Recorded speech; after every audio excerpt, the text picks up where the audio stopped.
Audio audio audio. Hi hi ఎన్నో చూపిస్తా. And hi hi hi Kakinada fans, నేను ఏం చెప్పబోతున్నాను అంటే నా ప్రతి యుద్ధం నువ్వు, నా సైన్యం నువ్వు, నా ప్రియ శత్రువు నువ్వు, సరసకు నువ్వేరా, ఎలా విడిచి బతకను పిల్లోడా నువ్వే. శ్రీదేవి చిన్నప్పటి నుంచి ఏమి టాలెంటు, ఏమి ఎక్స్ప్రెషన్స్, అప్పుడే నీకు తెలుసా కాకినాడ ఫ్యాన్స్ అని? దా ఇవాళ ఇక్కడ హైదరాబాద్ ఫ్యాన్స్ కూడా హలో చెప్పాయి. చెప్పు శ్రీదేవి చెప్పు. అయ్యో, అసలు ఇది ఎందుకు వేసారో నాకు తెలీదు. ఫస్ట్లీ అది వేసింది కారణం అయితే వీడే. ఫస్ట్ అదే ఆ వీడియో అంటే నేను ఎప్పుడో వాళ్ళ సిస్టర్తో కూర్చున్నప్పుడు తను ఏదో వీడియోస్ చూస్తుంటే ఈ వీడియో బాగా అనిపించి అందరికి చూపించాను. బట్ ఈ వీడియో ఎక్కడ ప్లే చేస్తాను నాకెందుకు తెలుసు సిరి. అబ్బా నా పరువు అంతా పోయి. నువ్వు ఎవరికైతే ఈ వీడియో చూపించకూడదో వాళ్ళకి చూపించేసావు, వాడేమో ప్రపంచానికి చూపించేశాడు. అది అయినా ఈ జనరేషన్ వాళ్ళు ఎవరెవరైతే వీడియోలు చేస్తున్నారో గుర్తుపెట్టుకోండి, తర్వాత ఇలా పెడతారు మీ వీడియోలు. ముందుగా అందరికీ థ్యాంక్స్, మా బ్యాండ్ మేళం సినిమాని సపోర్ట్ చేయడానికి వచ్చినందుకు. అండ్ నాకు తెలియదు ఇంత పెద్దోళ్ళని చూస్తానని కూడా నేను అనుకోలేదు. Thank you so much. And firstly నాకు అంటే కోర్టుకు ముందు చాలా స్ట్రగుల్స్ అయినాయి. అంటే ఆడిషన్స్ ఇచ్చేదాన్ని, బట్ సెలెక్ట్ అవుతానా లేదా అని అసలు హోపే ఉండేది కాదు. సో అలాంటప్పుడు జగదీష్ గారు thank you so much. Firstly అసలు ఫస్ట్ నేను ఆడిషన్ కోర్టుకు ఆడిషన్ ఇచ్చినప్పుడు కూడా అసలు నేను సెలెక్ట్ అవుతానని కూడా నాకు తెలీదు. బట్ అయ్యాను.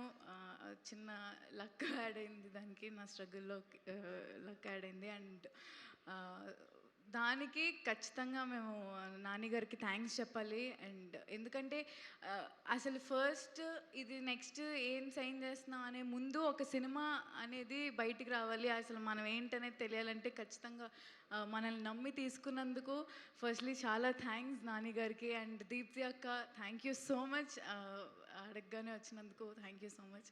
అండ్ కోర్ట్ అనేది చాలా చాలా చాలా పెద్ద బ్లెస్సింగ్ నాకు. ఎందుకంటే దానికంటే ముందు అసలు నేను ఓకే ఇన్స్టాగ్రామ్లో తెలుసు, బట్ కోర్ట్ తర్వాత అందరి ఇంట్లో జాబిలీ జాబిలీ చందు చందు జాబిలీ అనుకుంటా అందరూ ఓన్ చేసుకున్నారు.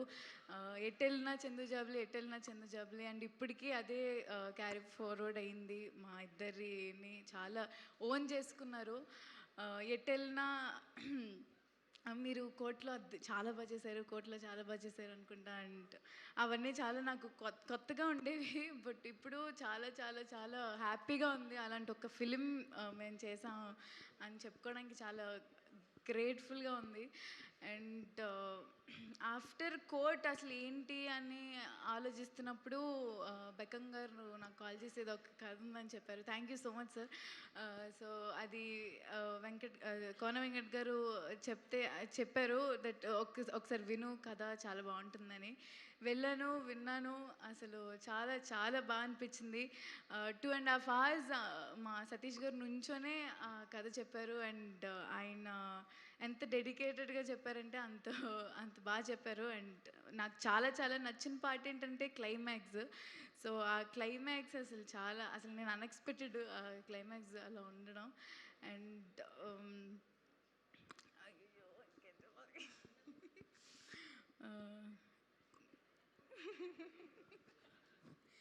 అండ్ ఇంకేమన్నా చెప్పడానికి, అయ్యో దేవుడా, ఇందాక చెప్పిన డైలాగులు ఏమైనా చెప్పి. ఫస్ట్ ప్రేమలో ఎంత ఎంత హిట్ అయిందో ఆ తర్వాత మళ్ళీ అదే తిప్పుకుంటున్నాం అని ఈ బ్యాండ్ మేళం సినిమా నుంచి సాంగ్ రిలీజ్ అయినప్పుడు ఎంత హ్యాపీ ఫీల్ అయిపోయామంటే సేమ్ మేము ప్రేమలోకి 1 million 2 million అని రోజు మెసేజ్లు చేసుకునే వాళ్ళం నేను రోషన్. అరే 2 million హిట్ అయిందిరా. సో ఈ సేమ్ తిప్పుకుంటున్నాం అదే ఎక్సైట్మెంట్ ఇచ్చినందుకు చాలా చాలా థ్యాంక్ యూ. అంత మంచి అంటే ఈ సినిమాలో వచ్చిన పాటలన్నీ మీరు పెద్ద హిట్ చేశారు. అండ్ ఖచ్చితంగా బ్యాండ్ మేళం అనే సినిమా మీ అందరికీ నచ్చుతుంది. చందు జాబ్లీ నుంచి యాదగిరి రాజమ్మని ఆ ట్రాన్స్ఫర్మేషన్ మీకు చాలా చాలా బాగా నచ్చుతుంది. సో అందరూ తప్పకుండా 26th మా సినిమా చూడండి. And thank you so much. Thank you so much. And ఇప్పుడు ఒక 2 పాటలకి స్టెప్పులు. But before that S Yadagiri say something. Sorry. And మా మ్యూజిక్ డైరెక్టర్ విజయ్ అన్న గురించి నేను చెప్పలేదు. బేసిక్గా చెప్పాను కదా కంగారు మర్చిపోతానని. విజయ్ అన్న థ్యాంక్ యూ సో మచ్. నువ్వు కూడా చెప్పేయి. Thank you so much Vijay గారు. మీరు నాకు చాలా ఫేవరెట్, మీకు ఆ విషయం కూడా తెలుసు. బట్ మర్చిపోయినందుకు చాలా క్షమించండి. But thank you so much. ఈ సినిమాకి మీరు చేస్తున్నారంటేనే ఒక ఇది సో లక్. అండ్ చంద్రబోస్ గారికి అండ్ కాశల్ శ్యామ్ గారికి కూడా థ్యాంక్ యూ సో మచ్. అమ్మ సో విజయ్ అన్న థ్యాంక్ యూ సో మచ్. నువ్వు ఉన్నావు అంటే ఒక ధైర్యం, ఒక సినిమాకి బ్యాక్ బోన్ లాగా. థ్యాంక్ యూ సో మచ్ అన్న. క్లైమాక్స్కి అంత మంచి మ్యూజిక్ ఇచ్చినందుకు అండ్ సినిమాలో అన్ని పాటలు అంత మంచిగా ఇచ్చినందుకు. అండ్ చంద్రబోస్ గారికి కాసల శ్యామ్ గారికి కూడా చాలా చాలా థ్యాంక్స్. ఎందుకంటే నా జర్నీ యాజ్ అ డాన్సర్గా స్టార్ట్ అయినప్పుడు తర్వాత మళ్ళీ కాసల శ్యామ్ గారు కానీ చంద్రబోస్ గారు కానీ వాళ్ళ సాహిత్యానికి నేను ఈ సినిమాలో పర్ఫామ్ చేయడం అనేది it's a true blessing. I'm feel very very happy. And మా డైరెక్టర్ గారి గురించి చెప్పాలి అన్న. In year struggle March 26th pay of చేస్తుంది అనుకుంటున్నా అన్న. I love you. Okay so song please.